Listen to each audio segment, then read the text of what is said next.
Hey there, everybody. Thanks for joining me for Gunner's Heaven. Wanted to go a little more obscure this time. I figured I'd play something you guys might have never seen before. Let's get started here. Pick our character, Axel Sonics, which reminds me of Axel from Streets of Rage 2 and Sonic the Hedgehog. So the Genesis comparisons are already sort of being pumped into my brain here.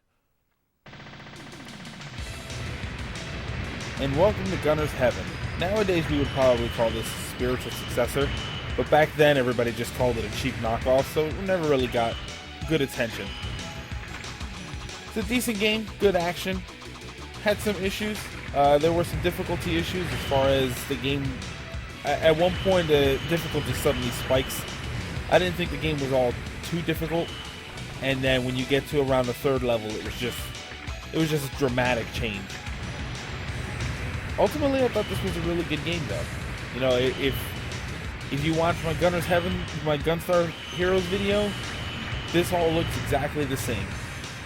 Well, you know, not exactly the same, much more modernized, but yeah, you know, back then everybody called this a cheap knockoff of Gunstar Heroes, like it was trying to be the same thing. But nowadays, we would call it the spiritual successor, and it would be probably a lot better received.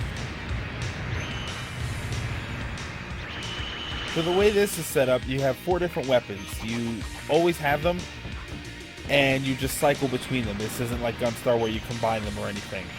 However, when you kill the bad guys, they're going to drop those little power-up things. What that's going to do is power up all of your guns.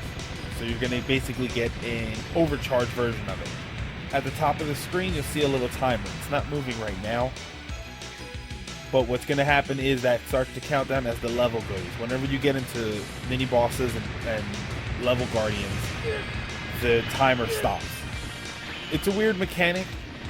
You know, as long as you get to the boss with at least 1 second of your power left, you'll have it for the whole fight. But if you get there with nothing, there's no chance for you to power up your gun while the fight goes on. It's a strange mechanic. Sometimes it works and sometimes it just really doesn't.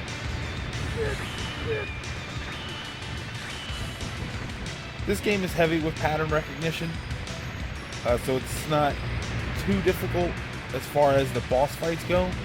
It seems to just be the levels themselves that give me the hardest time. Like I said, especially when you see one of the later on levels, it's so randomized and it's very fast paced, which is great, but sometimes it can get a little overwhelming.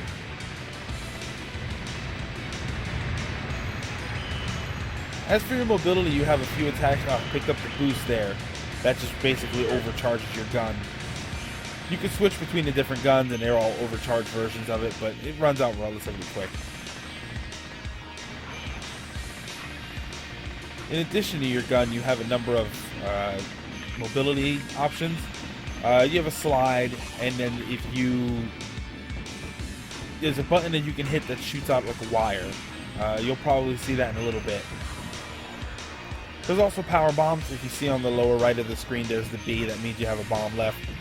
I'm going to warn you right now, when I do use that bomb, the screen flashes a lot with this particular character. With the other character, it's not as bad.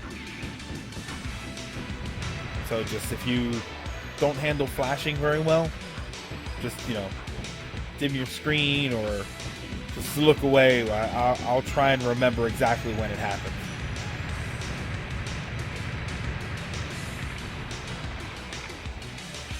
See, not too difficult. You know, just like I said, just remember what he's doing. You should see, I'm going to use the wire soon. There we go. You can shoot it straight up or at upward angles, and then it'll grab onto the floor and flip you up. It's a pretty cool little thing. Very, very Bionic Commando, but that's all you can do. If you've ever played Batman Returns on the Super Nintendo, there were some levels where it was basically a complete side scroller. It wasn't like, you know, 2.5D or anything. When you did that, that's when you had the grappling hook. option, and that it's very similar to that. This is the homing weapon here. It works pretty well. When it's boosted, you can hit a few different things at once. When it's not boosted, it usually just hits one, and it's not the strongest weapon.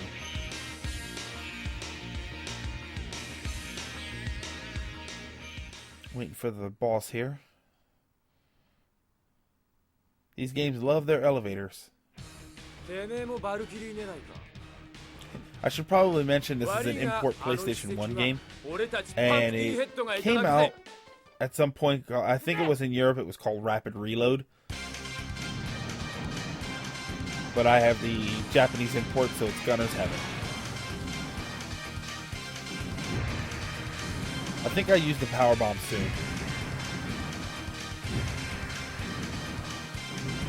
Pretty sure I use it on these two guys.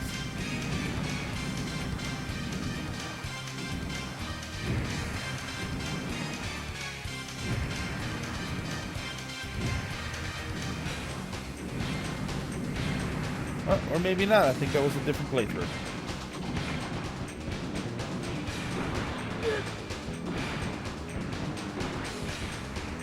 Yeah, when his health gets down to a certain point, he'll change attacks. That's a common pattern with this game. You'll see that a lot with the bosses, that everything they do is judged by their health.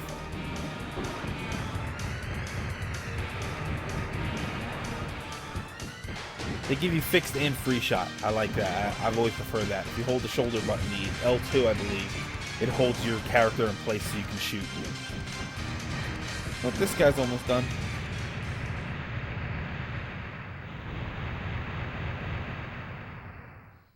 See, not a whole lot of challenge for the bosses. It's mostly the level. I'm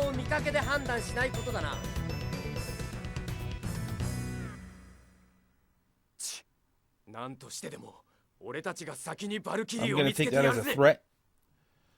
So I'm going to keep coming for you. But not right this second.